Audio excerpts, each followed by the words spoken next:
Thank you very much. We do have 58 individuals signed up to speak this evening. So if you're sitting in this front bench, I'm going to ask you, unfortunately, to move somewhere else so that we can I'm going to bring 5 people at a time up to the front so that we can get through people and get people right to the microphone. So if you wouldn't mind, could you clear a little bit of room in that front bench for 5? So I'm going to call you up 5 at a time. With 58 people, you may find that by the time your name gets called, someone has already said what you wanted to say. And so feel free to reference other people who have spoken. You don't need to use all 3 minutes if you don't need it, but they are yours to use. So with that, if I call your name, if you could please come up to the front bench. Kimball, Crangle, Joel Noble, Terrance Ware, Chris Velkey, and Abdur Ali. If you want to come up to the front right now, so you're ready. As soon as I call your name the next time, then your time will start to elapse. So step right up to the microphone. First up, Kimball Crangle. Hi, good evening. My name is Kimball Crangle, and I had the great honor and distinction of being one of 2 co-chairs for Blueprint Denver. Joel, you'll hear from next. I'm here tonight to voice my support and urge you to pass Blueprint Denver tonight. I do need to pay a great deal of thanks to the members of our task force, many of whom are here tonight. Our task force represented a diverse group of stakeholders that represented their various community groups and stakeholder groups. Our task force has been committed and dedicated. We've been total pains in the butt to staff over the last 3 years in the sense that we all pushed, we pulled, we asked, we were impassioned, we called out, we read, we edited, we asked more questions, we asked for subcommittee processes, and in the long run, we made Blueprint a very thorough and guided document from the various stakeholders that we all represent. This plan is what it is because of the stakeholders and the community input that guided this document. Blueprint Denver provides the foundation for policy related to land use, mobility, design, and growth. Since the 2002 Blueprint Denver was passed, we've seen tremendous growth in the city. Growth that's presented great opportunity, but also incredible challenges. We know that this growth is going to continue. By passing Blueprint Denver, we get to account for what thousands of residents and stakeholders have asked for, to guide growth through the lens of social equity, to be honest about institutional barriers based on race, to improve urban design, to direct growth to centers and corridors tied to transit, and to emphasize neighborhood area planning. Equity is a term that you'll hear about a lot tonight. Equity is when everyone, regardless of who they are or where they come from, has the opportunity to thrive. This plan integrates equity into our planning policy. Without accounting for and adjusting for this equity, the forces of change will prevent our city from achieving the vision of an inclusive and complete city. We set the stage to advance equity through improving access to opportunity, reducing vulnerability to displacement, and expanding housing and jobs diversity in all of our neighborhoods. By guiding implementation actions, we can have a more inclusive and equitable city. Thank you. Thank you very much. Next up, Joel Noble. Good evening, Council President, members of Council. My name is Joel Noble. I live at 2705 Stout Street. It's been my privilege to serve as co-chair of the Blueprint Denver Task Force for the past 3 years. As you heard from Kimball, we had a large and diverse task force ensuring that public engagement reached and continued to hear from communities that they're a part of in all parts of the city. I believe that Comprehensive Plan 2040 meets all the requirements of the Denver Revised Municipal Code, and Blueprint Denver meets the requirements of Comprehensive Plan for adoption. Namely, an inclusive community process was used to develop Blueprint Denver, and I'd like to point out the time frame for Blueprint Denver was extended based on public requests for additional time to comment on the first public draft and an entirely new public draft that was not in the original plan. Blueprint Denver is consistent with the vision, goals, and strategies of Comp Plan 2040, a very successful strategy to develop them together under the Denverite family approach. And Blueprint Denver demonstrates a long-term view. Blueprint Denver is a worthy evolution of the original Blueprint Denver for the next 20 years. Whereas the original Blueprint Denver set the intention of linking land use and transportation, Blueprint Denver 2019 goes much further, being co-developed with Denver Moves Transit, PEDS and Trails, and informed by Denver Moves Bikes. It sets modal priority for streets, identifies pedestrian priority areas, and deeply incorporates Vision Zero principles, calling for complete streets policies and new street design guidelines.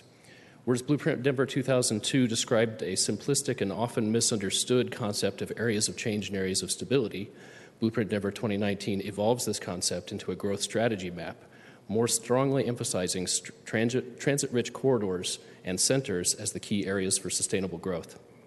Where Blueprint Denver 2002 incorporated a concept land use map, Blueprint Denver 2019 goes further by providing direction for our context-based zoning code and also including other recommendations. Blueprint Denver, developed with extensive public input, incorporates goals, strategies, and that are all summarized in an implementation matrix with specific timeframes and responsibilities, which includes the topics highest on the minds of the public today, including design quality, accessory dwelling units, and strong consistency with many matters identified in INC's point-by-point requests and direction in their transportation platform and zoning and planning platform that I also had the ability to participate in developing. It also captures existing practices that we have as a city but are not in any adopted plan yet. Vision Zero, Neighborhood Planning Initiative, and the Denver Multimodal Network Plans. This is the first time there'll be an adopted plan. It's my hope and belief that in the years to come, as we do neighborhood plans, people will think first of Blueprint Denver as the plan that requires complete networks and complete neighborhoods. With that, I'd like to thank our task force and ask for your support in approving these plans, adopting them. Thank you. Thank you. Next up, Terrance Ware.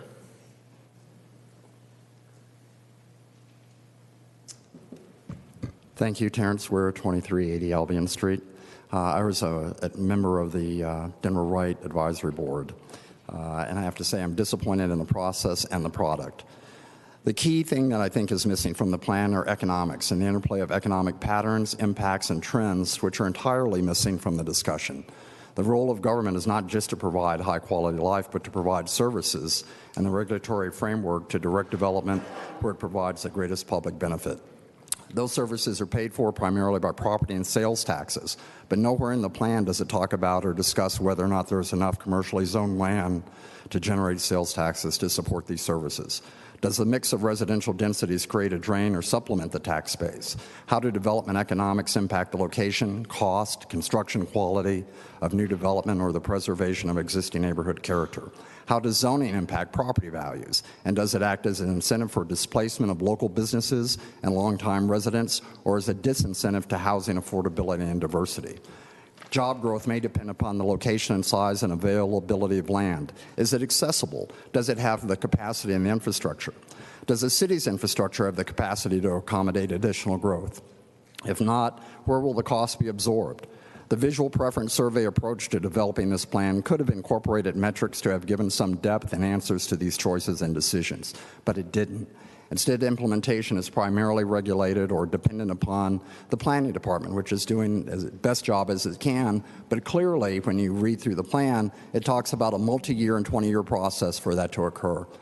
I think the plan has some great components to it. It's well formatted, it's easy to read, but I really think that there's additional work that needs to be done to make this plan worthwhile. Thank you. Thank you. Next up, Chris Velkey. Thank you. Chris Velkey, 3835 North William Street in Denver.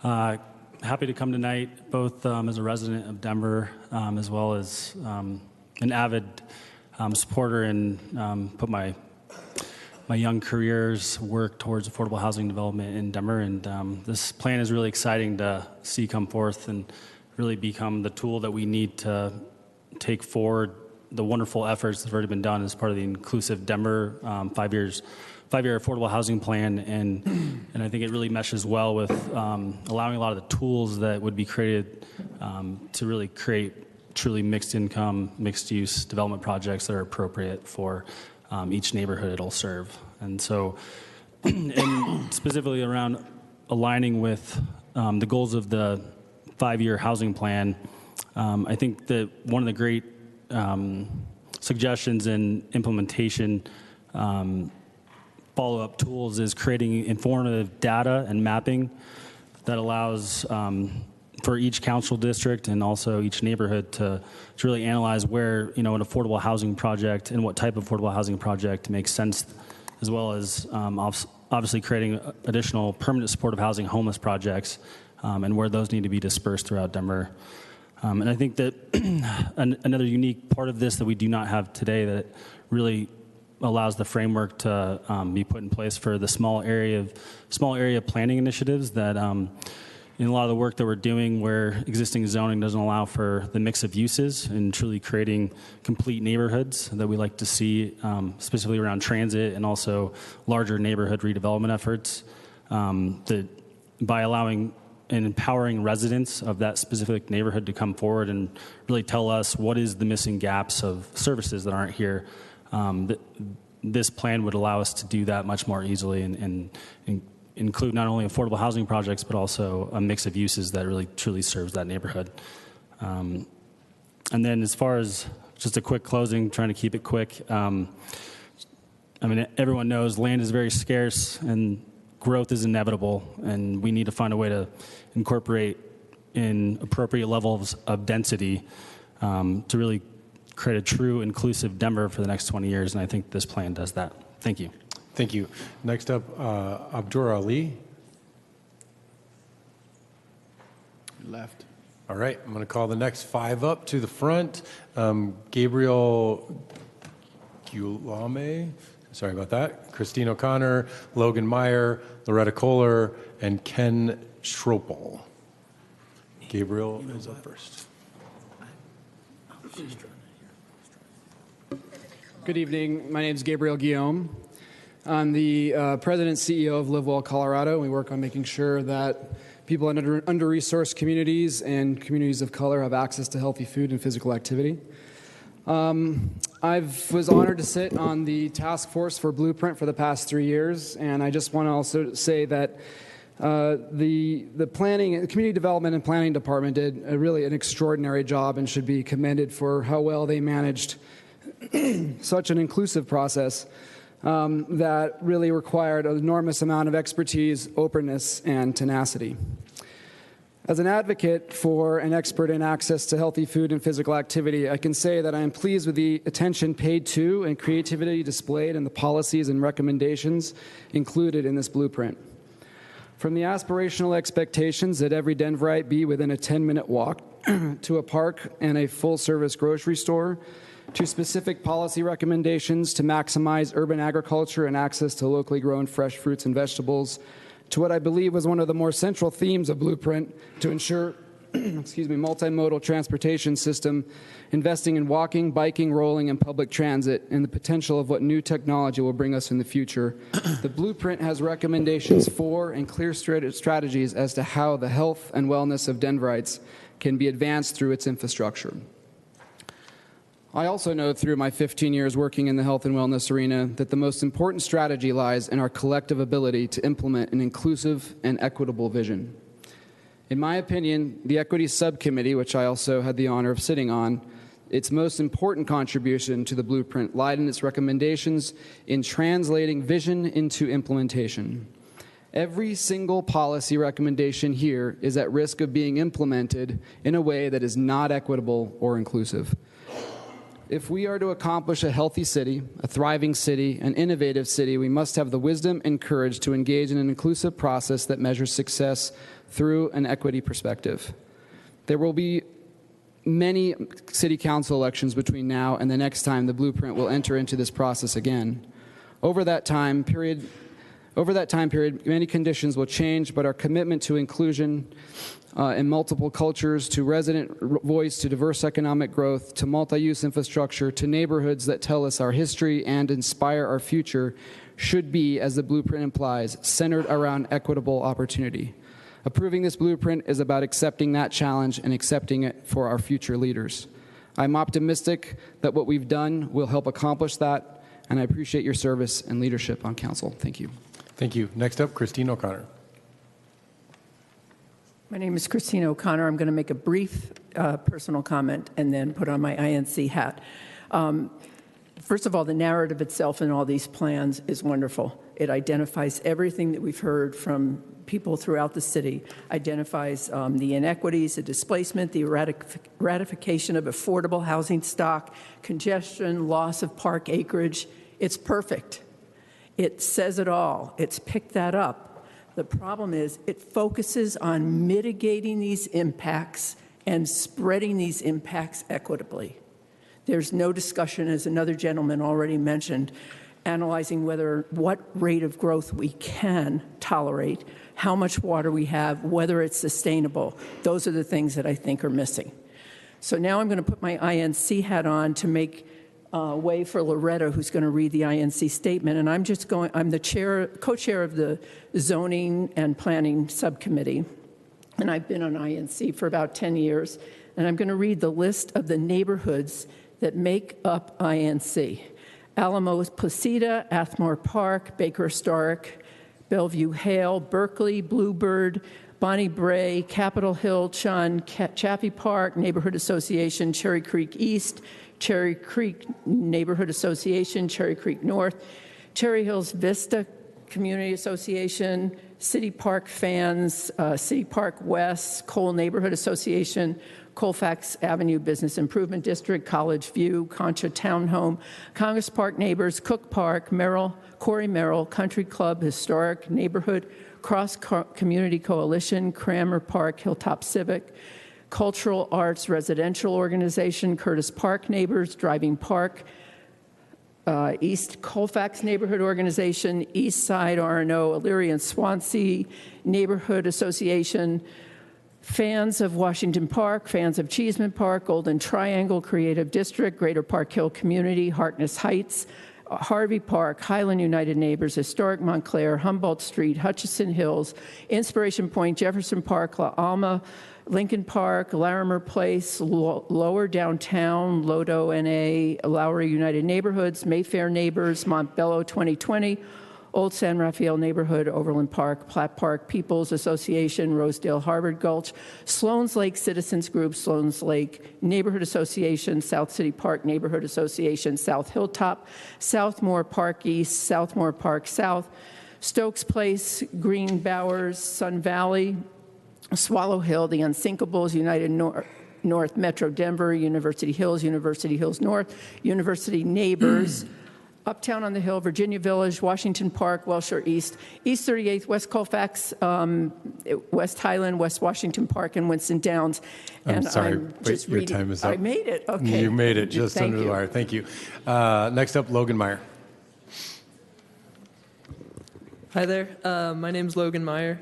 I'm a resident of Capitol Hill. Denver is at a critical point for addressing its housing crisis, its role in future environmental sustainability, and economic opportunity for residents, and the Blueprint Denver Plan is a step in the right direction. A 2018 article in the Denver Post had Denver growing by 100,000 people in the last 7 years, or roughly 20% since 2010. This is despite Denver only adding 22,000 housing units, according to the U.S. Census Bureau, over the same period. Even if all those housing units were generously two-bedroom units, where of the other 55,000 new Denverites without new units set up residence? Simply stated, whether or not Denver leadership addresses the housing crisis, people will continue to move here.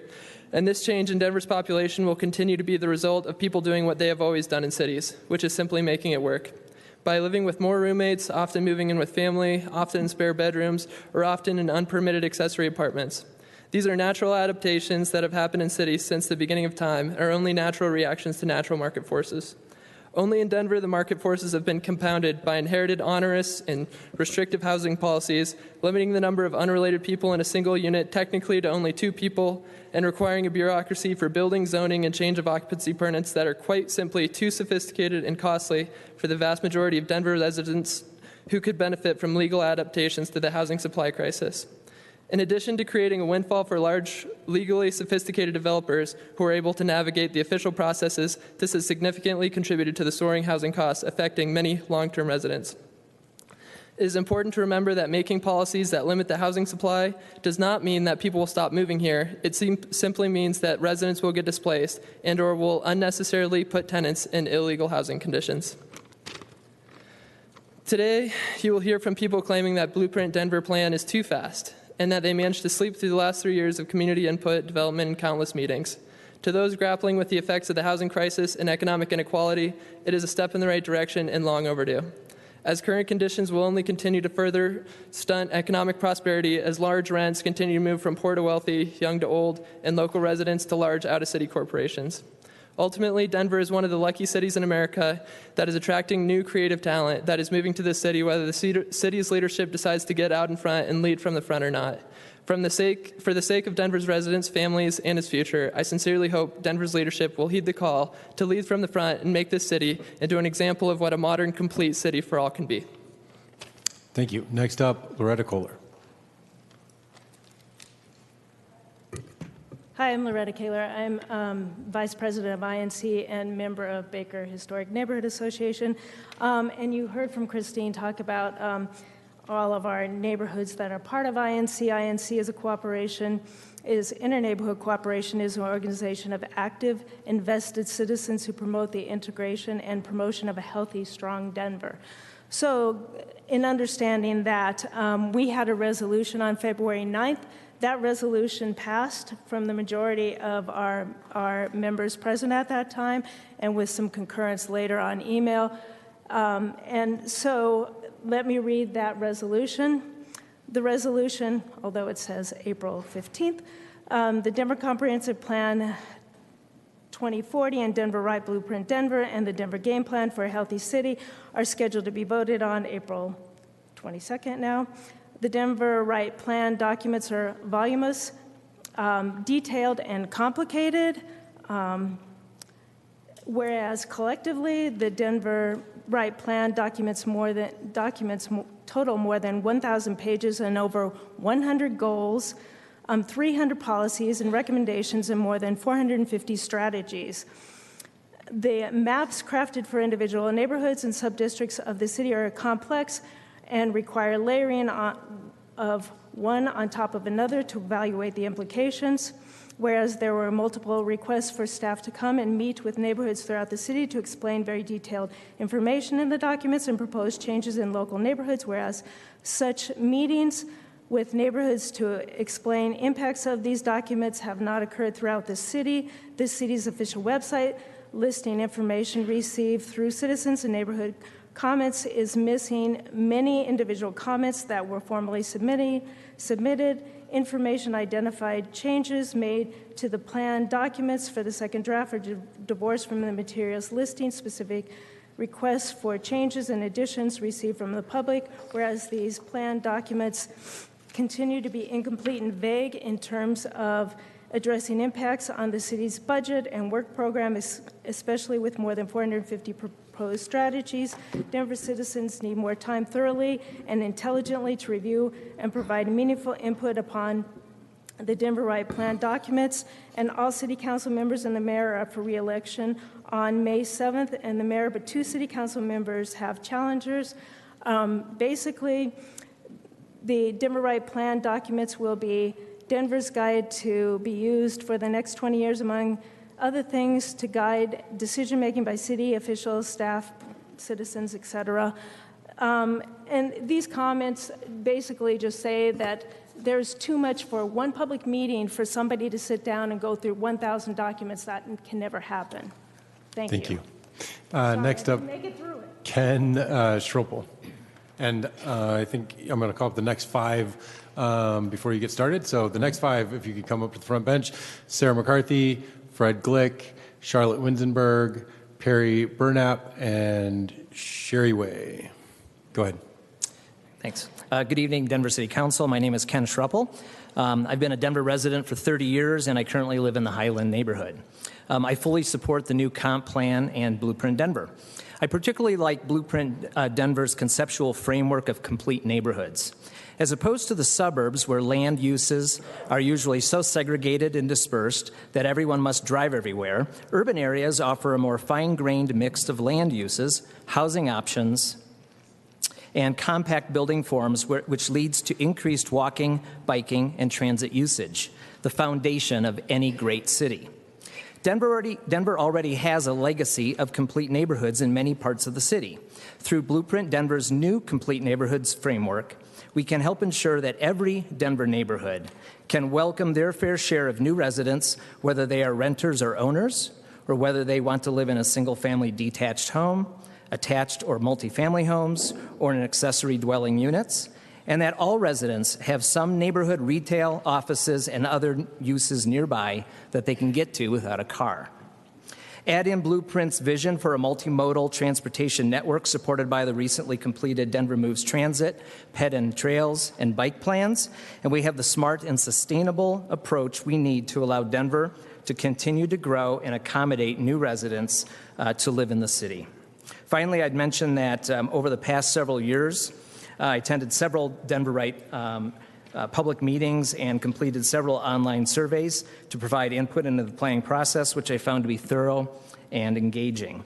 So I appreciate the opportunity to speak to you tonight, and I urge you to support both the new comp plan and Blueprint Denver. Thank you. Thank you. Next up, Sarah McCarthy. Good evening, City Council. Thank you. I'm Sarah McCarthy. Do you still tell where you live? 300 block of South Clarkson Street. Blueprint was originally passed in 2002, but without changes to the zoning code, the fullness of Blueprint's implementation couldn't occur. That changed, the zoning code changed in 2010, yet zoning variances and code changes continue unabated. I have questions for which I am waiting for a direct answer relative to Blueprint.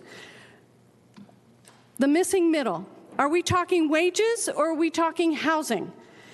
If housing, then why are our smaller, more affordable houses being demolished at an alarming rate?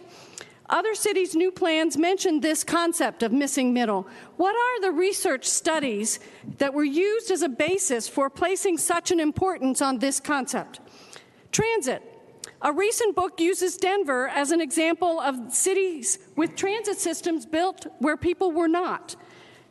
Have city planners analyzed this book and its thesis to determine if the results are accurate for Denver? Folks along Federal or Sheridan, West 38th Avenue, or Martin Luther King are still hoping for their transit systems. If Denver is a glaring example of transit in the wrong place, why does this plan follow the current transit locations to build out our density? West Washington Park was redlined in the 1930s, like La Alma Lincoln Park and Curtis Park, with their many single-family homes. People, though, couldn't get mortgages for a $25,000 home in the West Wash Park neighborhood along South Pearl Street in the mid-1970s.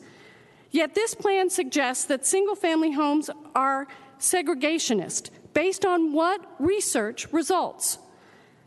Then in the late 70s, a group of residents banded together and got a federal grant to upgrade the houses and their building up to building code standards. These efforts continued with one-way street conversions, the Mountain View Ordinance, Broadway Marketplace, Gates redevelopment. Yet these efforts brought popularity, and the West Wash Park neighborhood is used as an example of the kind of neighborhood people want.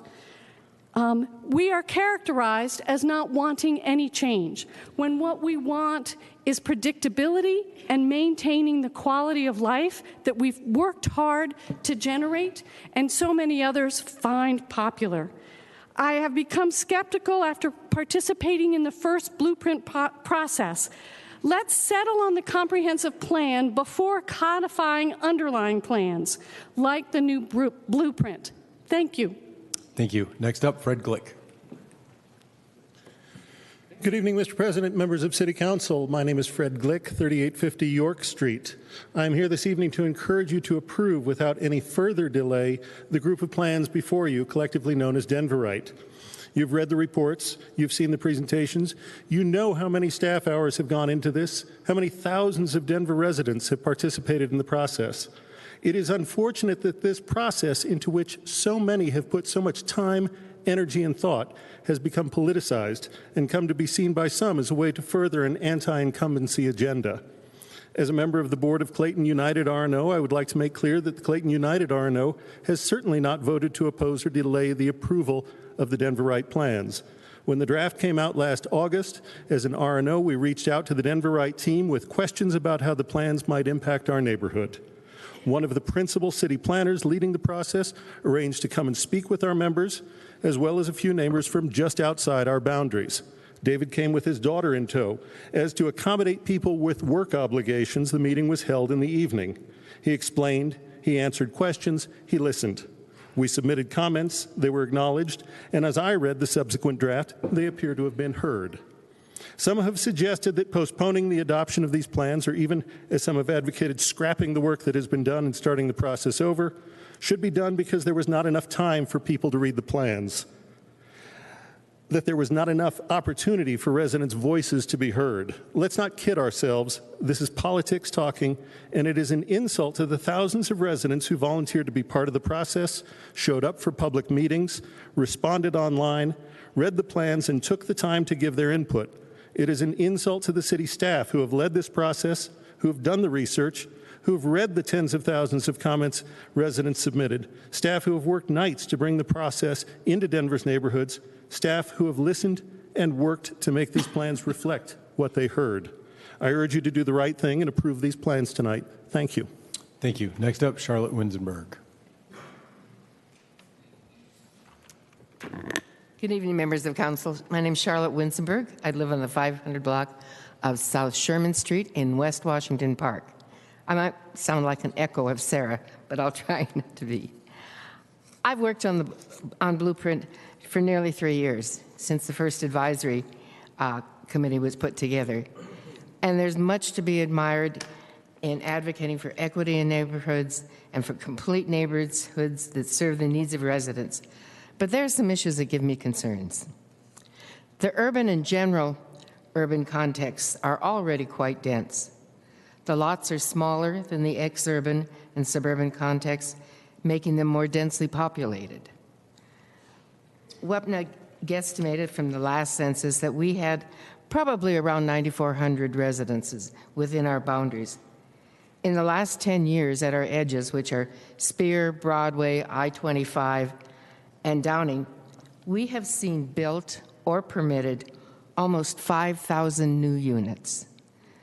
That doesn't include the Gates and Broadway station properties on the west side of Broadway that have yet to started their redevelopment. We paid at the office, we think. On our interior, there is no missing middle. The middle, the duplexes, the small apartments, the little row houses, have been spread throughout for over 100 years. We don't need accessory dwelling units to give lots of good and affordable spaces for people to live.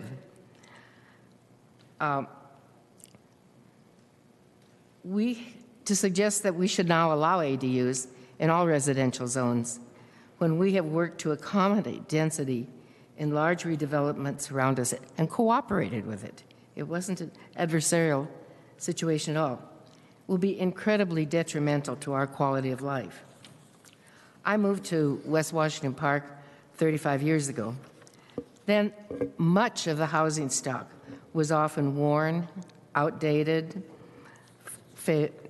code violations because of the neglect from the city, the one-way streets. Everybody in that neighborhood either lived on a one-way street or was one block off one.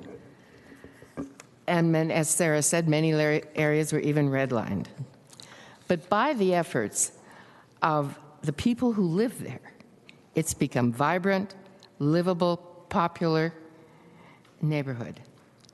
So I'm just speaking to ADUs at this point and saying that allowing them in all residential neighborhoods will slowly take them back to investor-owned rentals that will slowly deteriorate as they began to do in the 1920s and 30s and had reached the state of near blight by the 1960s in our neighborhood. Think about that, please. Thank you. Next up, Parry Burnap.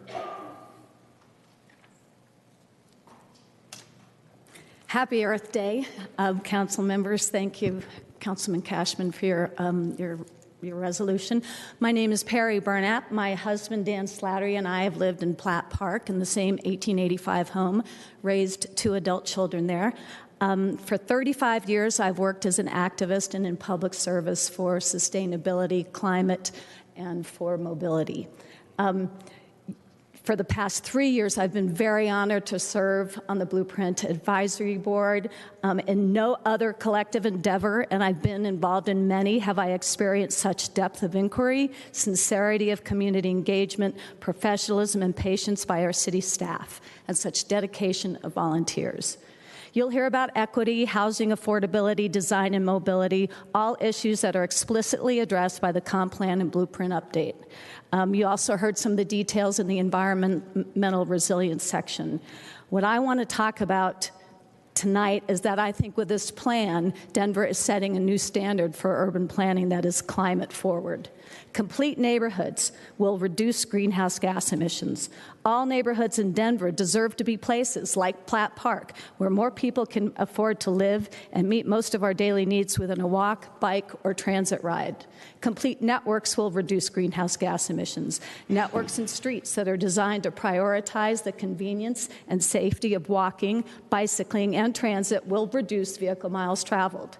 Together, and this is really important, complete neighborhoods and complete networks will increase social interaction between people. Our relationships with our neighbors will be closer, our capacity to work together will be deeper, and our resilience to disruption will be stronger. The Denver Right plans envision our city in 2040, the same year envisioned by the recent report in October of the UN Scientific Panel on Climate Change. The report is urgent. They warn that in the next 21 years, lower temperature increases than previously predicted would produce more extreme weather responses. Rational scientists advise us that, quote, avoiding the damage requires transforming the world economy at a speed and scale that has no documented historic precedent. Back in 1989, I was working in the climate change arena, worked on a symposium in Sundance, Utah called Greenhouse Glasnost. We knew enough at that time to take action. There is no more time for delay. The 2040 Comprehensive Plan and Blueprint were 3 years in the making, 3 years of research, analysis, outreach, discussion, mapping, listening, innovation, and revision. The proposed plan charts a way forward, and there will be opportunities to improve it. As plans, they mean nothing until we begin the hard work of budgeting. Tonight, even after 3 years, our work is only beginning. Let's keep moving. Please support both the comprehensive plan, the Blueprint Initiative, and Councilman Cashman's amendments. Thank you. Thank you very much. Next up, Sherry Way. Oh, and I'm going to call the next 5 up to the front bench. Lindsay Fender, Charlie Busch, Tamir Goldstein, Jesse Parris, and Pam Giener. Coming up. Go ahead. Good evening, Council, President Hub-Clark. My name is Sherry Way. I live at 1231 South Ogden Street, and I am the president of the West Washington Park Neighborhood Association. Sorry. For those of you who are familiar with our neighborhood association, you may know that we have spent significant volunteer hours, both from our neighborhood association itself and getting input from our community and residents within our boundaries. As Charlotte Winzenburg noted, we have approximately 9,400 residential and business units, and largely residential, within our boundaries. It's a very large district encompassing the Spear Statistical Neighborhood in West Washington Park. I feel like I've spent the last 20 years working on plans, commencing with the T-Rex plan, the original Blueprint Denver, the zoning maps. We have the Broadway Station Area Plan, the Alameda Station Area Plan, and the Louisiana Pearl Station Plan, all within our boundaries or on our perimeter. So we are no novices to planning. We have reviewed each and every iteration of this Blueprint Denver, the comp plan, Denver Moves, and game plan. And whoever said it's over 1,000 pages, that's right. Multiply it by 4, and that's the amount of work we put in. Our neighborhood association is not now, nor has it ever been, anti-growth. Rather, we are smart growth. We are directed growth. You asked us, where do we want to see growth in our community? And we've told you. We don't want to see growth within the interiors of our boundaries. We have supported and will continue to support growth on our perimeters. We've supported extreme density at the Broadway Station, Alameda Station, and we also have density at the Louisiana Pearl Station, which is a walk-up station, so obviously that's lesser. We were accommodated, and thank you very much, David Gaspers, Sarah Showalter, and your teams with a number of our comments, and I think they worked very hard to address them. There were some instances where we couldn't be accommodated, and in those instances, we sought assurances. I'll read those assurances to you now and ask that you confirm them. First, we were assured that future zoning decisions about increased density will respect our neighborhood plans, the small area plans we participated in. That's very important to us, as carte blanche density will destroy the character of our neighborhood. Secondly, we've been told that the appropriateness of proposed zonings and map amendments in our low-density residential area will be based on our existing and future neighborhood plans, and not just on having a duplex on 1 or 2 blocks justifies putting a duplex on every block. We've been invited to create overlay districts. We've done that. We will ask for your support when we bring them forward. Lastly, we ask for future neighborhood plans that to the extent we have 2 or 3 neighborhoods, that our individual plans be accepted and not something that is a one-size-fits-all. Thank you very much. Next up, Lindsay Fender. Last chance, Lindsay Fender. All right, Charlie Busch.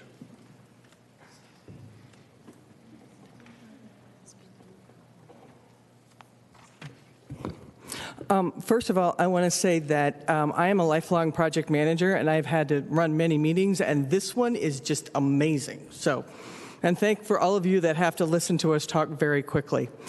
One comment, my name is Charlie Busch. I live at 715 South Sherman. I live 2 blocks from I-25 and Broadway Light Rail Station and next to Lincoln. I am also part of West Wash Park. The research that we did, when somebody was talking about ADUs, I heard people around me going, oh, ADUs are great. The research that we did in Portland showed that one neighborhood that went total ADUs, actual home ownership with homeowners living there reduced from 80% to less than 50% because it became an investor's neighborhood. And the quality of the homes actually over the 10-year period went down because they were all renters, and the quality of the neighborhood was destroyed. So my question is, when you're considering the complete neighborhoods, at what point does it become a tipping point for just investment and not for people who want to live there? We have a complete neighborhood. We have townhomes, apartment buildings. Our price points are between $200,000 and up to $1 million. I am here because I have been on a 20-year journey to try to get Denver to be a more walkable place. I lived in D.C. for 10 years, very walkable, lots of transit.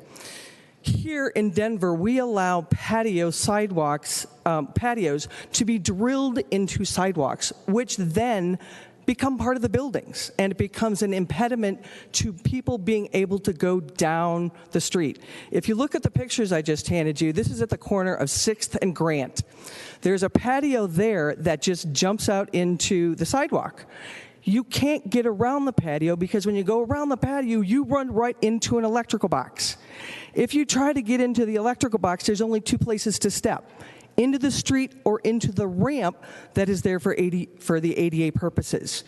I can stand and balance quite well, but I've been on crutches a number of times in my life, and it is just a dangerous corner for anybody that has balance problems. If you look at the next 2 pictures below, it is the corner of the Washington Park Grill. The part that you see that was cement 20 years ago was part of their exterior patio. They have grown and gotten to the point where they have actually put up a brick exterior, and now they have 2 additional patios on the exterior of those original patios. This is what we allow in Denver. My frustration with these plans, and David Gasper just tried to tell me that the Peds and Trails plan really isn't part of Blueprint.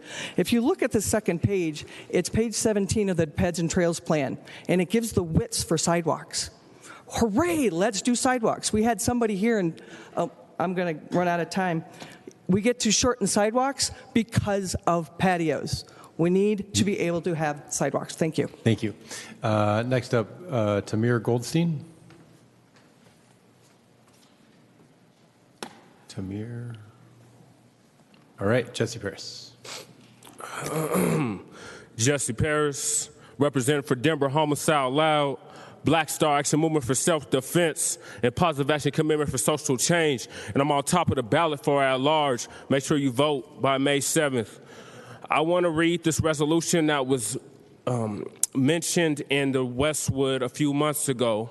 So I'm going to read the passage from the Westwood article about this Denverite Comp Plan 2040.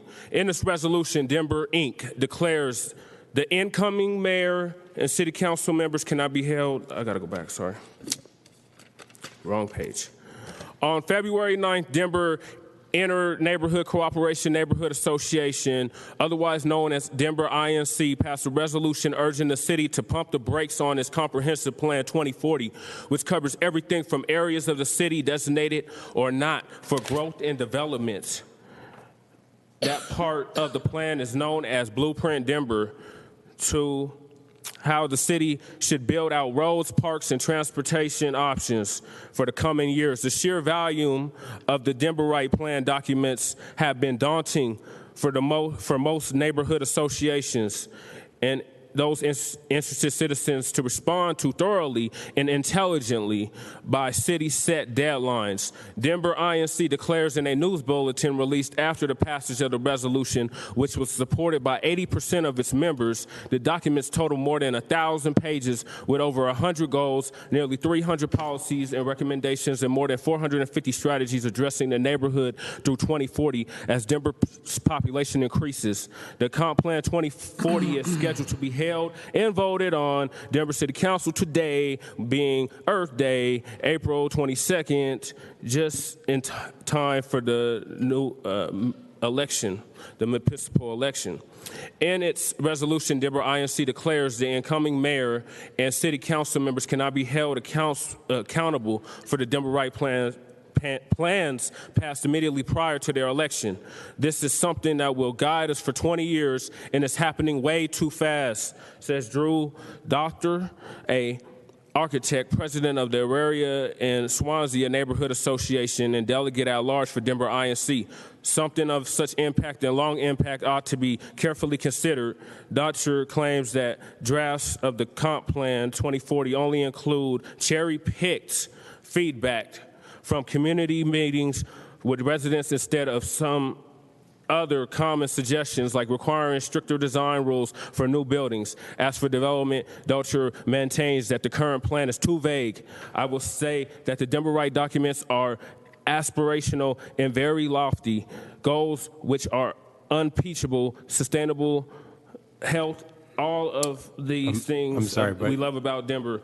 Vote no on this. I urge you to vote no on this. You need to give it to the new council. Let us decide. Thank you. Thank you. Next up, Pam Giener. Thank you. Pam Giener, 12211 East 52nd Place in Denver, 80239. I didn't know I was signing up to speak, but I'm glad you called my name. Look, I am very, very happy with the plan. Living in Montbello for 45 years, I'm just really, really pleased to see something coming our way. I would just hope that once they start actually doing the work and develop the plans, that they really consider the voices that they heard. That they just really consider it and that equity is number one on the list. Thank you. Thank you. Next five, if you could come up to the front. Kyle Lacey, Stephen Schwett, David Nye, Dmitrii Zavorotny, and James Wadell. And Stephen Schwett, you are up first. Oh, I'm sorry, was Kyle Lacey up first? I'm sorry, Kyle Lacey up first. Hello, I'm Kyle Lacey, and I live in Capitol Hill.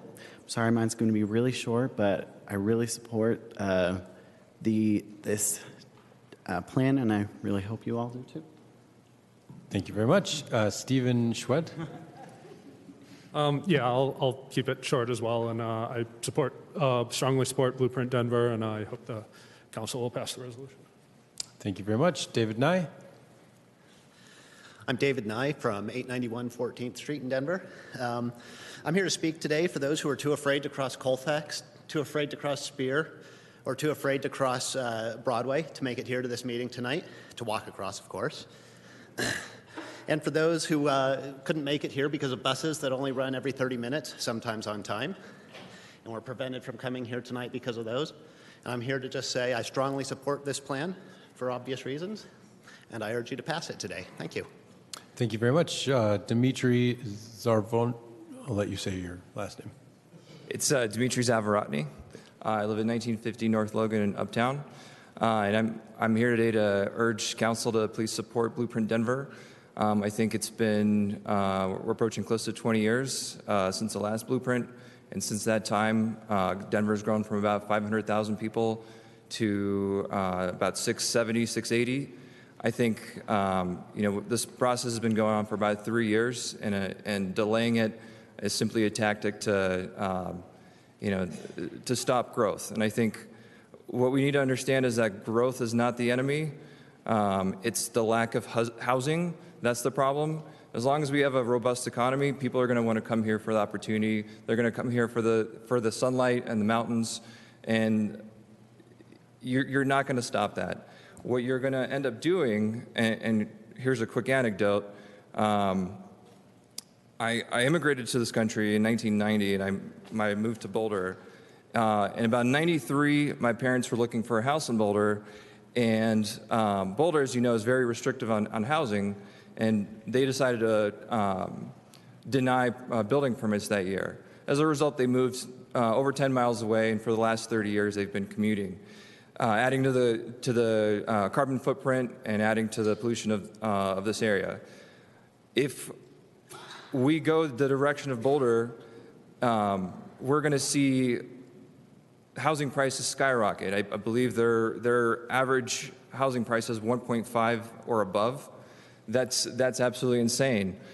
We need to build enough to house everybody and house everybody equitably. I think it's very appropriate that today is Earth Day. I think cities are at the forefront of combating greenhouse gas emissions and pollution in general. I think by providing the opportunity to live close to where you work or close to transit so you can make it to work and not be forced to drive, I think it's very important, and I think the cities such as Denver need to be leading the way. Again, I urge you to please support this and pass it today, and don't delay. Thank you very much. Thank you.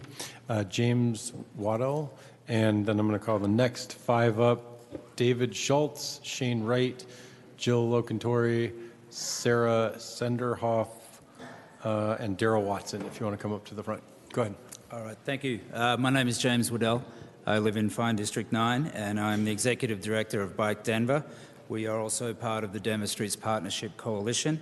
I also represent the voices of over 10,000 people who bike every day in our city on our streets that are often dangerous.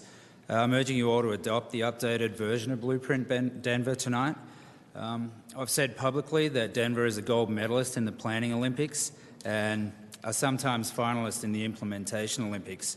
I think if we pass Blueprint Denver, all of the plans that lead up under Blueprint Denver will have a better chance of implementation. If we don't pass Blueprint Denver, I can see us just stagnating and a lot of these plans just gathering rust and dust. When the original version of Blueprint Denver was passed, it was 20 years ago. We were in a very, very different city, and to sit on that plan essentially for another 2 or 3 years doesn't make any sense whatsoever. This is a land use and transportation plan, so I've heard a lot about land use, but I want to make sure that we all recognise this is a transportation plan as well, and that, if we do just leave this, our streets are going to become more congested and more dangerous. We need to do something. Okay, and one of the plans that comes under this is the Denver Moves Bicycle Plan. It calls for a complete build-out of the network, and I think a lot of the plans, if they're just left in isolation and not building up under one plan, we're going to continue to have this mishmash of disconnected streets and unsafe streets. I would also say that the public process, from what I've seen, has been very, very strenuous and very in-depth. A 3-year process shouldn't be sneezed at, and I would just say that please honour all of the work that everybody's done creating this plan and adopt Blueprint Denver tonight. Thank you. Thank you. David Schultz. Thank you, Mr. President and Council. My name is David Schultz. I live at 1376 Raleigh Street in the West Colfax neighborhood. And first, I just want to say that I'm in favor of not only the comp plan, but the Denverite plan as well. I believe that this has been a long and thoughtful process, and my wife and I have been to some of these events and believe that the 3 years is plenty of time to go through this. And is it perfect? Certainly nothing is perfect, but there's a lot of work to be done still with this. So I have a company that specializes in building accessory dwelling units, so we hear from people constantly about ADUs and what they can do for a city. We've traveled to Portland and many other places that have more progressive views on ADUs, and we continue to see that this could be a very integral part to the affordability and equity bit of what this city is trying to attain. And I would encourage anybody that does not think this, I will come and show you the stuff that we've built and the stuff in the neighborhoods and how they fade into the background and fit with the neighborhood feel of the various neighborhoods. The ADU piece especially I think, can be a key component to the affordability aspect. And especially with the proliferation of more, it's a simple supply and demand. We need additional small units. We've gone from household size of over 4 to 2. And so we don't have enough housing, small housing especially, and ADUs can be a way to provide some of this affordability that we're sorely lacking in the city at the moment. So I'm asking my Councilman Espinoza and all the council people to support these plans. Thank you. Thank you. Shane Wright. Shane Wright. All right, Jill Locantori. Sarah Sunderhoff. Hi, I'm Sarah Sunderhoff. I live at 1378 Raleigh Street, and I'm also asking that this plan be approved this evening. I personally live in an accessory dwelling unit and like to kind of focus on that tonight. There's been a lot of good comments that have been made that I also feel supportive of, that it's not necessary for me to repeat. With me being able to live in this ADU at 1378 Raleigh, it is an affordable housing opportunity for me to live in the city and not be pushed out into the suburbs, but actually be a Denver resident. And I do feel like ADUs will continue to help more people stay within our cities. The ADUs, they do help preserve our neighborhood character. And you do have to, really, in order to even see these, you need to be driving up and down the alleys because it's hard to even see them from the streets. So they do really fade into the background. And I think that they do also allow us to have a more inclusive neighborhood. We're seeing a lot of people right now being pushed out of neighborhoods. ADUs are an answer to that, to be able to allow more people to be there. And I hear a lot of comments and people being worried about parking. With all of the ADUs that my company has built, we've built 10, we have 5 under construction right now.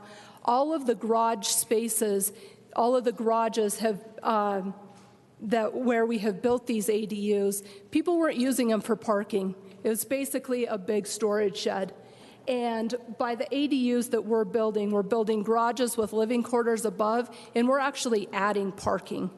Most of them are seeing an additional 2 to 3 parking spots that were never used before. So I'm asking that this plan be approved this evening by all of you and my Councilman Espinoza. Thank you. Thank you. Darrell Watson, and I'm going to call the next 5 up. Will Carlovik, Jeff Hopfenbeck, Piep Van Heuven, Naomi Gollnick, and Leslie Torgowski. Come on up. Go ahead. Good evening. My name is Darrell Watson. Thank you so much, Councilman Clark and members of council for holding this public hearing. I live at 2625 Lafayette Street. I've been a 23-year resident of the Whittier neighborhood, and I stand here today in support of both the Comprehensive Plan 2040 as well as Blueprint Denver. I also wear a separate hat. I've had the honor for the last 3 years of serving as the co-chair along with the great, amazing Florence Navarro for the Game Plan for a Healthy City process. I'm here to speak really as to how these plans and this planning process intersected and how that actually evolved into my very strong support for both of these plans. First and foremost, the Comprehensive Plan 2040 not only did the Blueprint Denver plan, but also the Game Plan for a Healthy City. The focus or the strategies for each of those plans really were derived from the Comprehensive Plan. I think this was a very unique structure that the City and County of Denver engaged in when they decided to focus on the Denverite planning process. To say that equity was a priority would be to highlight the importance of equity, not just in the Comprehensive Plan or in Blueprint Denver, but also within the Game Plan. Something as simple as within the Blueprint Denver to highlight the 10-minute walk or roll to a park. In prior iterations of blueprint or land use planning, such discussions or such highlights were not included because the idea of having a continuous, seamless planning process in which all of our plans build on each other really, truly was not the crux of the process for land use and transportation planning. But the Blueprint Denver plan, the Comprehensive Plan for 2040, included those thoughts because they knew that this process needs to build on each other in order for the city to continue to grow and to be healthy. I stand here tonight to say that each of the three factors that were highlighted by staff as to what City Council stated that they will use to identify whether Blueprint Denver or Comprehensive Plan 2040 were successful have been met, and those specifics were articulated by staff, so I won't repeat those points. I would like to speak just specifically to one point concerning the 1,000 pages of paper. We know that this process has been a 3-year process. Thousands of us have engaged in this process. We thank you for engaging with us tonight to listen to us, and we encourage your support for both plans, and hopefully as Game Plan comes down the pike, that you also support us as well. Thank you very much. Thank you. Next up, Will Carlovik. Yes, the name is Will Carlovik. I live at 2828 Zuni Street in North Denver. I'm here tonight to represent all in Denver, and I'm also here representing myself as a concerned citizen, as well as a person that has actually 3 master's degrees, 2 of which are in city planning and urban design. And I've spent 33 years doing real estate development, community development, economic development, and urban planning. And last year, I actually started the Denver and Colorado's first social impact real estate development company to build more affordable housing and community-serving developments. So you might say I know a little bit about this subject. Tonight, I'd like to read a message from the All in Denver board. All in Denver is a nonprofit advocacy organization that believes equitable city is where all people have the opportunity to prosper and thrive. In July of 2016, All in Denver offered the City of Denver a list of guiding principles as they were initiating this 3-year process to start updating Blueprint Denver. The 5 guiding principles that we urged the city at that time were as follows. 1, to incorporate a broad set of community values. 2, to better prepare the city for growth. 3, to shape a vision of the city beyond just the physical form.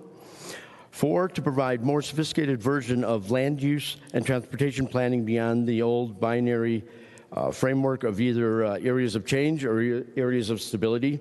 And 5, to emphasize innovations in housing. Equity also was an important criteria of ours, and we actually applaud the city for using that as a lens for the entire process. We have reviewed the final draft of Blueprint Denver, the document, as well as all the conclusions, values, policies, and recommendations contained within it. And for all these reasons, we therefore actually support Blueprint Denver and urge the council to pass it tonight without any delay. One last thought, we actually find it a little ironic that the critical voices asking to delay the vote are the ones who are also concerned about land use and development patterns that are alarming people. Without passing this new Blueprint Denver, it's merely going to perpetuate and continue to increase the bad planning patterns we have. And we believe that tonight is a time to implement more progressive and equitable change and enlighten growth patterns. Thank you. Thank you. Next up, Jeff Hopfenbeck.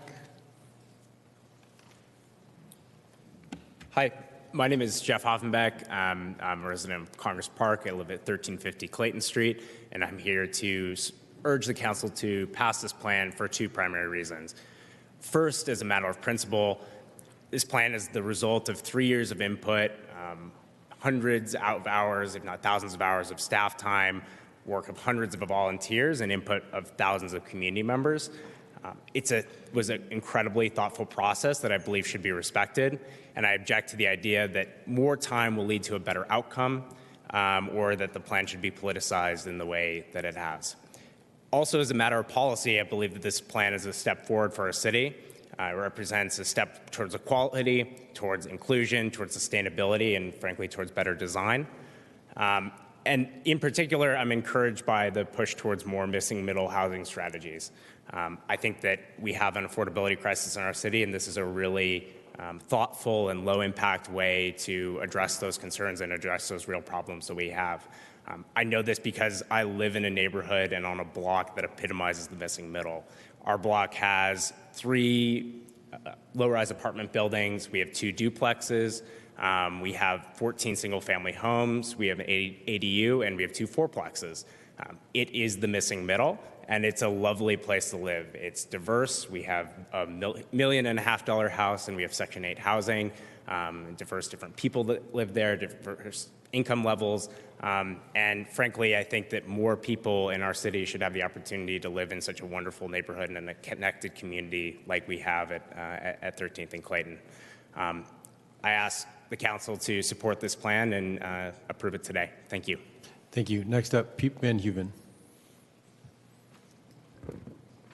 Good evening, Mr. President, council members. My name is Piep Van Heuven. I'm Policy Director of Bicycle Colorado. I'm also chair of the Denver Streets Partnership. The partnership is a coalition of community organizations working together to advocate for people-friendly streets in Denver, streets where walking, biking, and transit are the first choice of transportation for all people, no matter their age, income level, or ability. We share the belief our city street designs directly support our community health. Our streets connect us to jobs, to school services, amenities, our neighbors, and neighborhoods. Our coalition includes many nonprofits, among them All in Denver, Groundwork Denver, Bike Denver, Walk Denver, Bicycle Colorado, Colorado Public Interest Research Group, Colorado Cross Disability Coalition, the AARP, and the American Heart Association. We provided regular feedback to the Blueprint Denver project management team, to community planning and development, and also to Denver Public Works throughout the Blueprint process, including multiple face-to-face meetings and at least 2 formal letters with a very long list of specific recommendations. We also promoted public engagement opportunities to our memberships, and our involvement dates back to 2016. We're very happy to tell you that the project team adopted the majority of our recommendations, and in particular, we're excited about these elements: priority streets for walking, biking, and transit, a priority order that focuses on the most efficient transportation modes with people walking at the top of the pyramid and personal vehicles at the bottom, Vision Zero and improved street design strategies, a framework for complete networks that recognizes our streets should be designed for vulnerable users like youth, seniors, and people with disabilities. And then finally, strategies to pursue more long-term funding for mobility options. So as advocates for street safety, walking, biking, and transit, we know Denver needs a land use and transportation plan that recognizes the importance of completing mobility networks and establishes walking, biking, and transit as priorities. We ask you to vote yes tonight so planning can transition to action. Please give Denver the blueprint it needs to build our safe street networks. Thank you. Thank you. Next, Naomi Amaha Gollnick. Thank you. Good evening. As stated, my name is Naomi Amaha Gollnick. When I grew up, I walked to elementary, middle school most days. This was partially because my parents both worked full-time jobs and weren't able to take me to and from school. This was also because I was fortunate to live in a neighborhood where the sidewalks were complete and connected, and I could then get around to the places I enjoyed the most, enjoying the scenery I loved the most, carrying the things that I loved the most. Walking to school as a child helped me shape my perspective on mobility and transportation issues. I know from my personal experiences that complete streets, protected bike lanes, access to park, and sidewalks that accommodate all users can surely help children grow up to be successful and healthy. That young girl with the dream of really trying to serve and help our community grew up to serve as a community advocacy director for the American Heart Association. So I'm here on behalf of my organization and also the Denver Streets Partnership, urging you to adopt Blueprint Denver plan.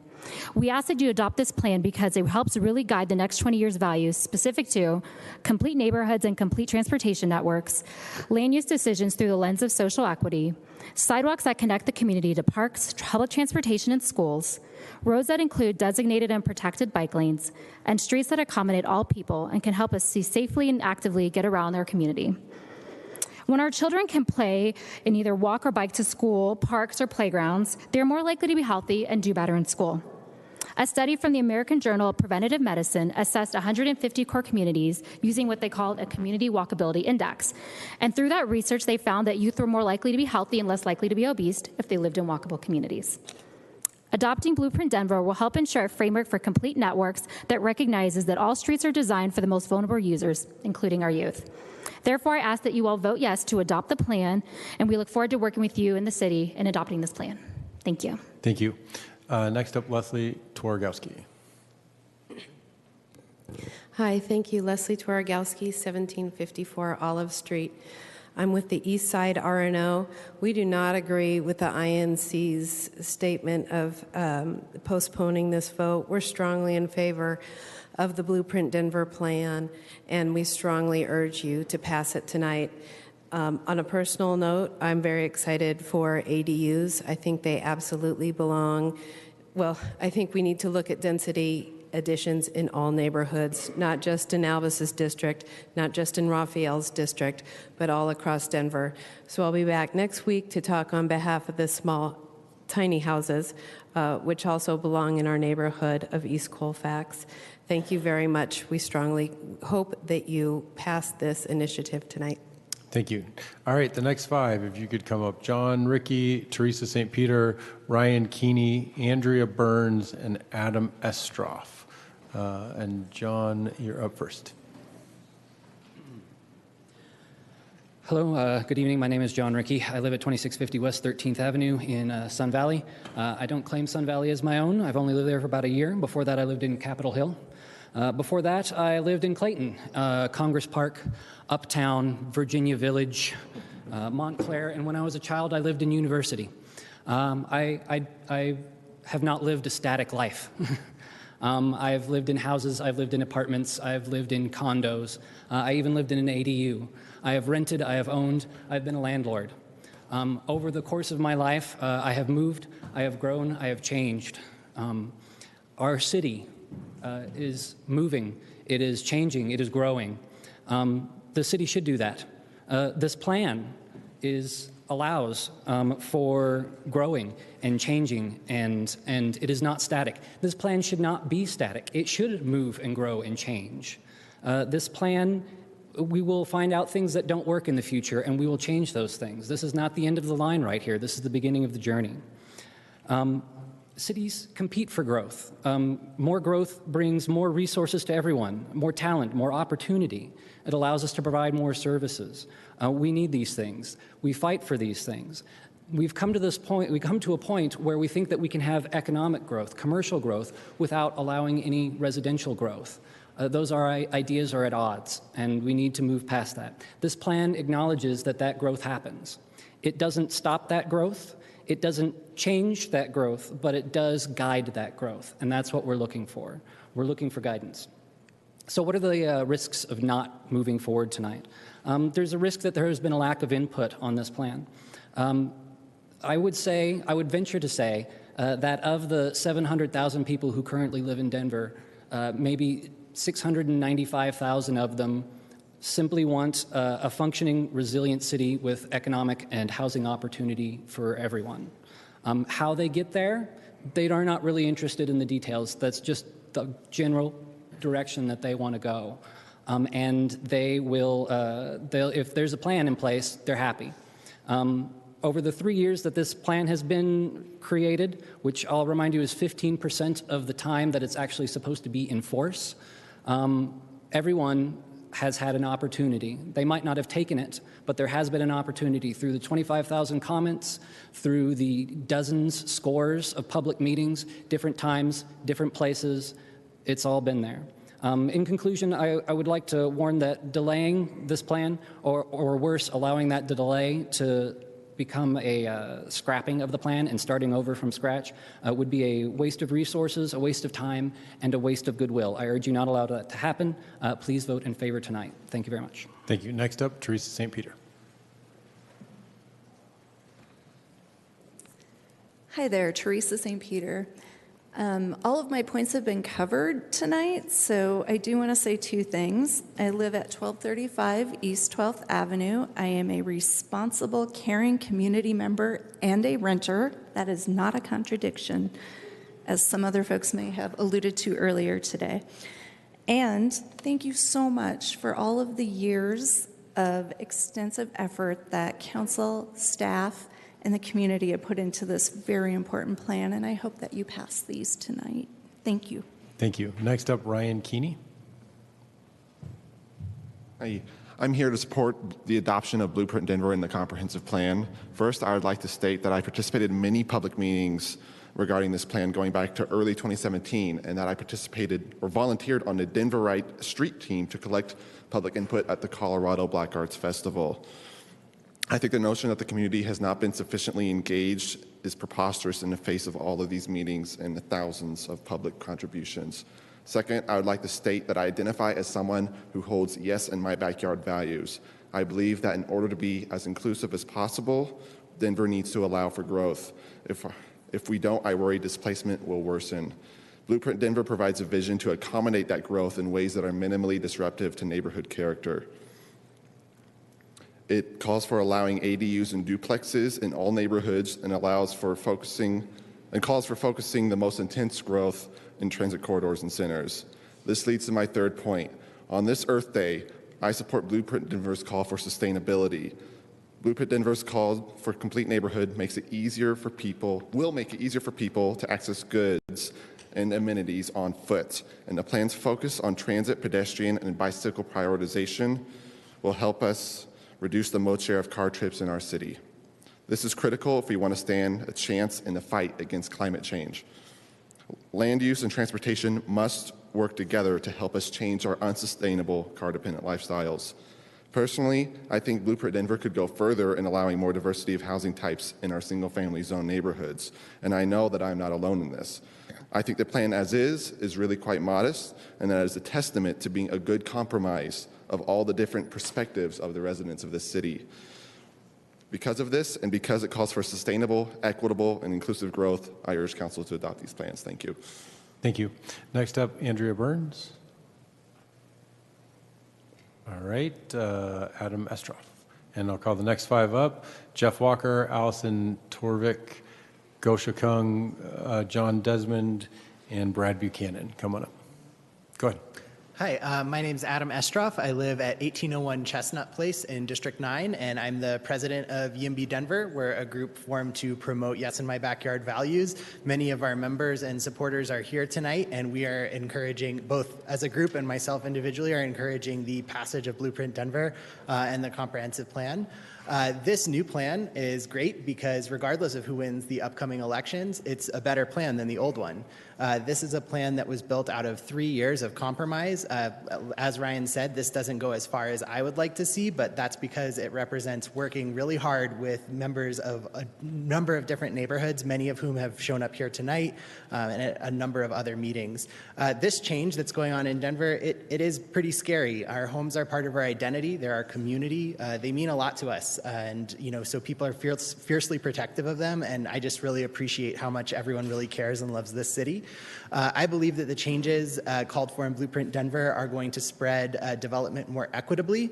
Living where I do, I have seen the displacement that's occurred in the Highlands and in 5 Points. We've seen new housing types occur in some parts of the city, whereas in other parts of the city, we simply just see scrapes as the underlying value of the land just vastly outpaces these small bungalows that were built on it a long time ago. This plan, by allowing ADUs and duplexes, is going to allow us to have a better utilization of that land and maybe something other than an $800,000 single-family home. I also do, since it's Earth Day, I want to speak to the environmental goals here, and we haven't talked about it as a group, but as an individual, I strongly support Councilman Cashman's amendments. You can't be strong enough in talking about climate change, but really focusing on making sure that we're getting investment out of our transit dollars, which the plan will do by making sure that we're getting that payback around those transit areas, and then of course the complete neighborhood model itself. If you're giving people things they can walk to, they don't need to make as many car trips. There's a grocery store across the street from my apartment, and it's amazing. It's just one of the most wonderful amenities that you can possibly have. There's also a park a block away. It's not quite a complete neighborhood. I have a lot of thoughts, but it's a great place to live. I hope council will adopt the plans tonight. I look forward to coming back next week to talk about the tiny home village, because I believe these plans will also help us meet our Housing First goals. So thank you so much for all your time. Thank you. Next up, Jeff Walker. Good evening. Good evening. Jeff Walker, 2354 South Lincoln Street in Denver. I'm on RTD's board of directors, and I represent some of you in that role. All right. So first, I was a member of the Blueprint Denver Task Force. I encourage your approval and acceptance of this element of the comprehensive plan. This is an ambitious plan.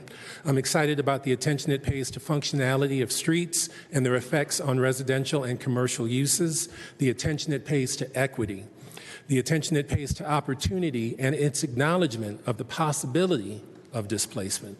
I'm excited about the partnership between RTD and Denver and how this sets the table for better regional land use and transportation planning. The city clearly sees transit as an important backbone for future mobility. We all know that funding for transportation is scarce, and I appreciate the prioritization of future investments in transit. I believe that partnerships between local jurisdictions are key to keeping transit at the forefront of mobility in the region.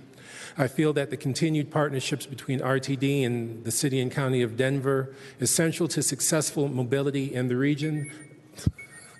Thank you for your work. Thank you to staff. I think they did a phenomenal job, and I encourage you to accept. Thank you. Thank you. Next up, Alison Torvik. Hi, I'm Alison Torvik. I live near East High School, near Vine Street Pub, near the Carla Madison Rec Center, that neighborhood. First of all, I wanted to point out that a bunch of us who are in support of this are wearing blue today, so if you see a theme, that's our theme. I strongly support it. I'm 3 years into this process, and I'm going to be super disappointed if this also gets thrown out. I was 3 years into the process for the City Park playground, and that got thrown out at the last minute. You've got thousands and thousands of thoughtful ideas that have come through, so let's listen to everybody. Some people are going to hate the ideas, but we need to have a vision for where we're going to go. Maybe we don't need to have each sidewalk issue debated tonight, but let's know if we're going to go to Chicago or if we're going to go to Los Angeles. We need to have an idea where to be in the next 20 years. And that's really all I got to say. Thanks. Oh, one more thing. Gosha Kung, who's after me, had to leave early. Her 9-year-old son had to get dinner and go to bed, but he said we need more buses. Thank you very much. All right, John Desmond. Mr. President, members of City Council, I'm John Desmond. My address is 1515 Arapahoe Street. I've been very honored to serve as a member of the Blueprint Denver Task Force for the last 3 years. I'm also speaking tonight on behalf of the Downtown Denver Partnership. And I first want to commend the task force, ably led by Kimball and Joel, the City of Denver staff, and I want to call out Dave Gaspers here in particular for his leadership, and the consultant team, which we often forget about, led by MIG, for the incredible amount of thought and vision they have put in, and for the thorough outreach effort they have made to an enormous number of stakeholders. I want to call out just a few points that we strongly support about this plan. We strongly support the overall growth strategy, which rightly focuses both residential and employment growth on regional centers such as downtown, while allowing other areas to evolve in smaller ways. It strikes a common sense balance between fostering smart growth and stability across Denver. We're also very much in favor of the overarching goals of providing complete neighborhoods and networks, as well as the plan's focus on measuring social equity and then tailoring implementation of the plan recommendations to reflect the needs of different areas. The citywide recommendations portion of the plan is strong, especially regarding these recommendations: increasing the development of affordable and mixed-income housing, ensuring Denver has a vibrant retail and hospitality marketplace, creating exceptional design outcomes in key centers and corridors, ensuring an active and pedestrian-friendly environment, prioritizing people walking and rolling over other modes of transportation, improving safety on Denver streets, especially regarding the implementation of Vision Zero policies, and ensuring high-quality parks and open spaces to keep pace with Denver's growth. And for downtown in particular, we applaud the plan's emphasis on these items: the high-density mix of uses, high quality of design, especially at the ground floor level, a focus on humane, well-landscaped public realm, especially creating a robust urban tree canopy, which we lack in downtown right now, a mix of multimodal options highlighted by pedestrian having priority, a complete network of safe, easy-to-use bicycle facilities, and frequent, reliable, and high-capacity transit. So to reiterate, the Downtown Denver Partnership strongly supports Blueprint Denver and looks forward to working with the City Council and the administration in admitting and implementing this ambitious and visionary plan in the coming years. Thank you for allowing me the opportunity to speak this evening, and also we urge you to pass this plan this evening. Thank you very much. Thank you. Brad Buchanan. And I'll call the next five up: Stuart Lundy, Heather Noyes Gregg, Angelle Fouther, Jesse Adkins, and Caitlin Quander. Come on up. Go ahead. Good evening, Mr. President, members of council. My name is Brad Buchanan. My address is 1705 17th Street. For most of the last 5 years, as Denver's former Executive Director for Community Planning and Development, I have had the privilege of working with the most incredibly dedicated team of planners who work to facilitate this significant and important community-driven plan that you're considering this evening. I've also had the privilege of sitting on the original Blueprint Denver stakeholder group before its adoption in 2002. Blueprint Denver anticipated the coming growth in our city and successfully guided it to areas of change to lessen impacts on areas of stability. Tonight, you consider the next generation of our city plan that once again represents the leading edge of citizen-driven urban thinking and planning. While areas of change and areas of stability were advanced in 2002, today and into the future, investment and change must be informed by much more sophisticated, nuanced, and critically important assessment tools focusing on equity and healthy development. You might be wondering and thinking, should our city plans control the pace of change? Controlling the pace of the market simply drives real estate prices higher. Experience has clearly shown us this. So how do we balance the success of our welcoming city while also protecting that which is most important to us? While our plans don't control the pace of change, our plans can direct how and where change happens. The plans before you tonight do just that, and in ways that are more relevant than ever. The last few years, we've experienced some of the most significant investment our city has ever seen, and our plans have guided that development. That is because our city has valued planning. For 100 years, and certainly 20 years ago, it has been these plans that helped to create the city we are today, and why we, once again, following the discipline that our city was built on, started this citywide planning effort 3 years ago to inform and guide the next 20 years at whatever pace it comes.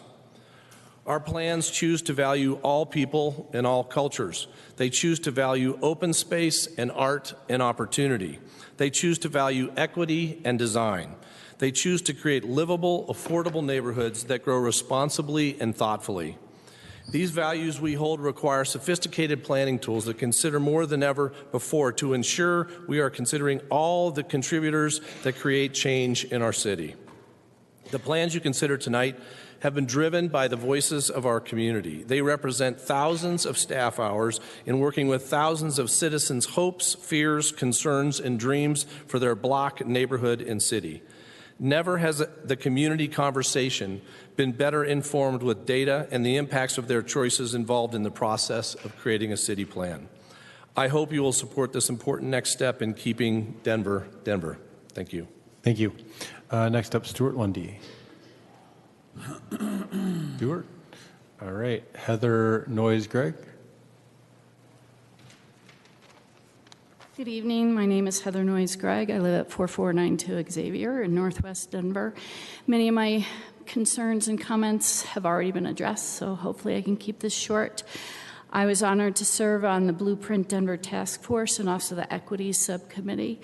I want to just say that staff was over the top responsive throughout the process, super organized, and very, very flexible. The consolidated list of public comments that I hope you have looked at and the responses and the corresponding notations in the draft, I believe, set a new precedent for both inventorying and tracking public comment on city projects. This was no small feat. This was an added task. It was a request by Blueprint Denver Task Force members, and it was greatly appreciated by all of the task force I know, and also many of the members of the public in Northwest Denver. To the chairs, Joel and Kimball, the task force was comprised of diverse and expertise, people not only knowledgeable about issues and challenges, but incredibly passionate about this city and its future. Keeping discussions on track and focus was no small feat, and thank you both so much for your leadership. Blueprint Denver process was thorough, inclusive, and accessible. The document is visionary, progressive, action-oriented, and comprehensive, and will provide guidance in the evolution of our city, and most importantly to me, to the public realm. City Council, I urge you to adopt Blueprint Denver tonight so that the hard work of implementation can start immediately. Thank you very much. Thank you. Next up, Angelle Fouther. Well, good evening. My name is Angelle Fouther, and I live at 4900 Troy Street in Denver. I am a resident in District 11.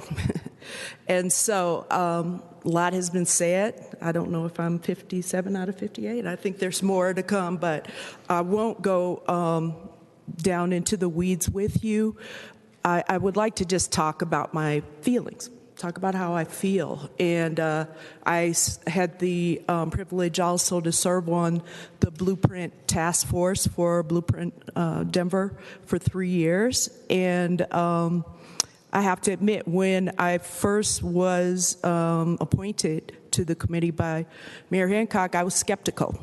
I'm a resident, born and raised in Chicago, Illinois, where politics are kind of gritty, and you know, it's a little hard to believe things until you see them. And so going into the process, I believed that things were going to be pre-prescribed, and that perhaps our roles would be perfunctory. I would like to say that I have felt very proud to be part of this process. I have felt that the staff and the members of the task force have been very responsive. When we took a look at the next 15 to 20 years, it's very hard to know what to expect. And no doubt those that crafted a blueprint some 15, 20 years ago had the same dilemma. But what I feel is that We have been inclusive. We have been responsive. We have been creative. We have been adaptive. I feel proud that 25,000 individuals had input into this plan. I feel proud that we took hours upon hours to layer on an equity focus and really analyze how this plan would impact all communities and recognize that different communities need different things. I feel proud that as I did research of other communities throughout the country, while some had a comprehensive plan, I did not find one that had an integrated comprehensive plan or blueprint that layered equity into it. And I feel proud that Denver has an opportunity to be the first, if not one of the first to be the first. I feel proud that we are here today and we are considering this plan, and I want to feel proud that this council passes it and urge you to do so with my full support and affirmation of the process. Thank you. Thank you. Jesse Adkins. My name is Jesse Adkins. I'm an architect with Shears Adkins Rockmore Architects, and I was appointed to the board or the committee for Blueprint through the AIA, so I, in some way, am representing the American Institute of Architects. I think we do have to congratulate staff. This was an immense undertaking, and the consultant team that was assembled, very, very talented. So I didn't see, and even into the committee, our co-chairs really did do a great job of keeping us on task, and even to the committee members themselves, everyone in that room contributed and meshed extremely well. There wasn't a single time where we didn't have a challenge that we couldn't overcome. Most of the contribution from my seat at that table had a lot to do with how this plan was formed relative to our built environment and how people and vehicles and our lives are maintained through what we're trying to update from the 2002 plan. And I do believe that this does a number of great things that are aspirational in nature. And to some of the previous folks that commented about it not going enough or needing more detail, I warn against that. As an architect that deals with urban design or design guidelines and design standards all the time, sometimes those documents can be very, very prescriptive, and that can be a challenge. So there's a balance here that this plan had to strike that I feel like we were able to accomplish. And so to establish its relationship relative to the neighborhood planning initiatives that will continue to look at where our city grows and how it develops, will link directly to that. And I feel that this does a fine job of establishing an overarching trajectory for where we're headed as a city, because I think last week I heard there were about 44,000 people that moved to Metro Denver last year, which is staggering, and they're coming. So how do we accomplish that? How do we solve for that? And this is the plan that I think that does that. So I urge you to support it. Thank you very much. Thank you. Next up, Caitlin Quander. Caitlin. All right, I'm going to call the next five up. Carson Raybal, Rebecca Alexis, Matthew Crick, Will Martin, and David Roybal. And first up is Carson.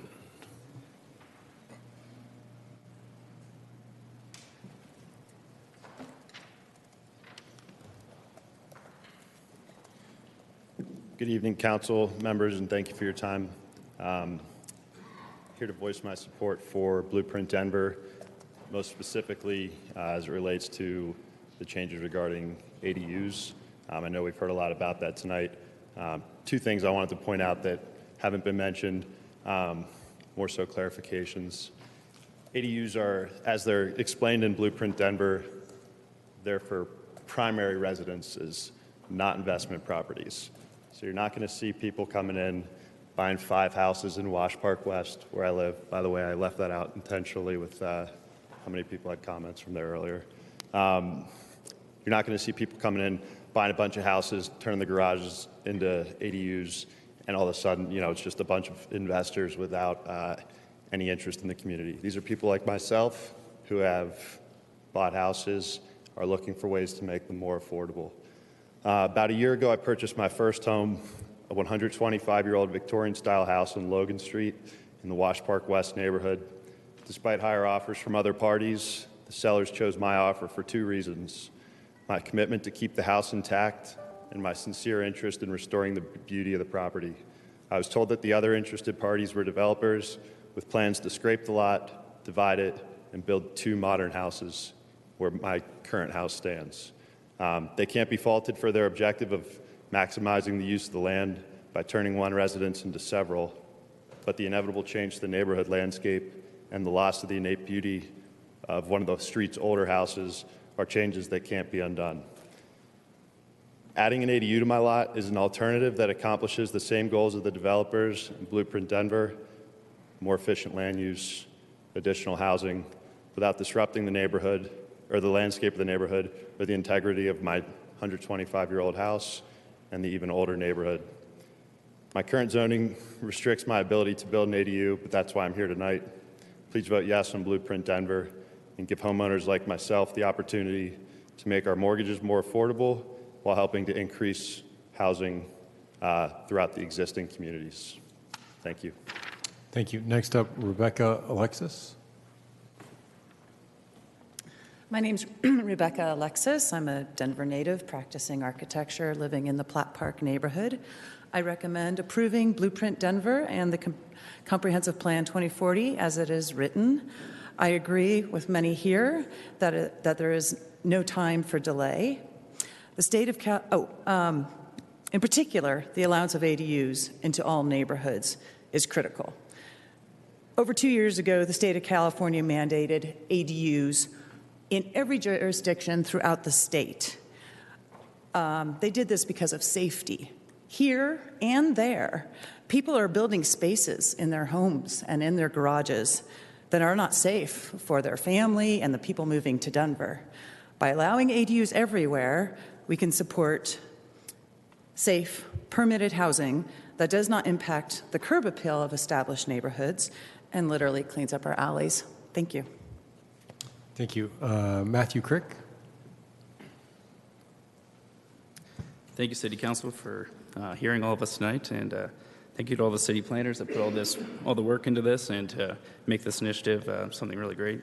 I'm here in front of you. I'm from Lincoln Park neighborhood, and I think it's been long enough. It's been 3 years now that we've been working on this. I know I've been to a bunch of city meetings myself, and we've heard from a lot of different people all around the city, and I think it's time to make this a reality. There's three main reasons I really like this. One, it's ADUs. I think ADUs are awesome. They provide a lot of great flexibility for any homeowners. You can have you have people rent in there. You have in-laws in there. You can just gives you a lot of flexibility over the whole life of your property. And it's a great way to build density without demolition. And it's a great way to also improve our alleys. And if anyone's ever walked on our alleys, they're not always in the best shape. There's a lot of trash or run-down garages. So having ADUs back there gives eyes on the alley and increases our security back there. Two, I really like the bike paths. I like the addition of the bike paths in the Denver Right Plan and Blueprint Denver. I think that's going to be a great addition to our city. And three, there's a lot of people moving here to Denver. We have to plan for it. We have to have a great plan that's in place. And if we don't have a plan, we're not going to grow well. We're not going to become a great city. So I urge City Council to adopt this Denver Right Plan.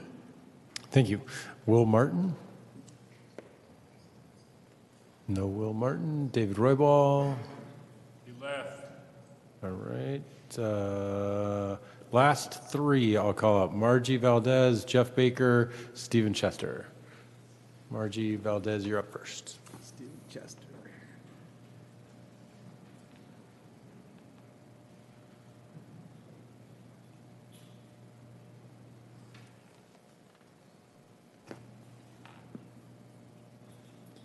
Mr. President, members of council, good to see everyone. I echo what many of my colleagues on the Denver Blueprint Task Force have testified to today. It was a real pleasure and an honor to serve on the Denver Blueprint Task Force. We were a diverse group, But the thing is, we were all dedicated to making Denver better. We had a goal of helping Denver to grow intelligently, fairly, and equitably. The plan is very thoughtful and will serve Denver well in the next 20 years. Denver needs a good roadmap. This is the opportunity to go ahead in a responsible manner. I urge you to vote to adopt the plans. And lastly, I would be remiss if I did not thank Joel Noble and Kimball and David and Sarah and all the community planning development staff for the many thousands of hours that they must have put into this. Thank you very much. Thank you. Jeff Baker. All right, I'm starving. Let's just pass this and get on. My name's Jeff Baker. I live at 2422 Champa Street. I'm also president of Curtis Park Neighbors, and which is a registered neighborhood organization within 5 Points. And we have had lots of interaction with our neighbors throughout reviewing drafts, community events, and support the adoption of these two plans. We also do not support the INC position, which suggests that the last 3 years of work should be delayed. We were not part of that, and we voted against that. In response to the ADUs, Curtis Park was a pilot neighborhood, has original ADUs from the late 1800s, and has a lot of ADUs that have been built. We have not seen disruption in the neighborhood. And I second you're not going to see investors flipping these or people flipping these, because this is a long-term investment in their property to sustain and be able to have flexibility, like they said. There's all sorts of flexibility that comes with having an ADU, and the cost that's associated and the blood, sweat, and tears that people put into building these things, they're not going to turn around and flip these units. So Curtis Park has been a good pilot as a proof that it works, and Curtis Park neighbors voted earlier in the year to support both of Comprehensive Plan, Blueprint Denver, and the other 3 Denverite plans. So please adopt these tonight without delay. Thank you very much. Stephen Chester. Thank you, Mr. President. Thank you, members of council. My name is Stephen Chester. I live at 843 Steel Street. It took my wife and I 3 years to buy that house at 843 Steel Street, partly because we're extremely picky, but also because we were unwilling to compromise in our desire to live in a walkable, bikeable, transit-rich neighborhood. And it turns out many other people in Denver want the same thing. And also, as it turns out, there's not many neighborhoods that fit those categories of being walkable, bikeable, and transit-rich. Looking back on that process, I'm left feeling angered.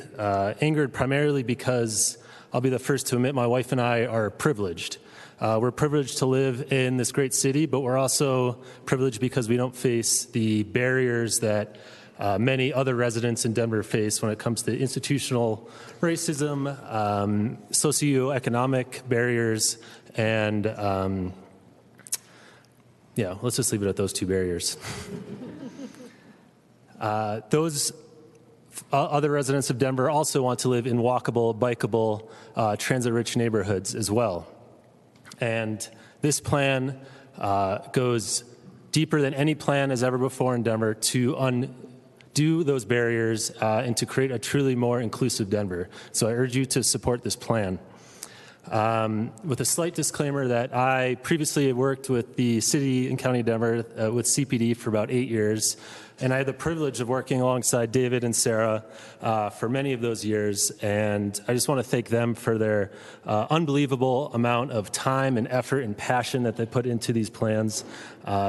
Denver is truly lucky to have 2 people working to create a more equitable and diverse future for Denver. So thank you, Sarah and David, so much. So working with the city, I had the great honor of being in the front lines when this plan was created in terms of really, truly creating a community plan. This is not the mayor's plan. This is not city council's plan. This is not CPD's plan. This is the community's plan. I saw with my own eyes the hours of deliberation that took place in small hot conference rooms going over every single comment that was submitted to Blueprint Denver. I witnessed the many events all over this great city, and the Chili Fest in Westwood, and in community meetings in Montbello, and movies in the park in Virginia Village, along with the equity training that this plan went through in order to make sure this plan creates an equitable future. So I urge council to support this plan because it outlines an innovative, comprehensive, and inclusive future for this great city. Thanks.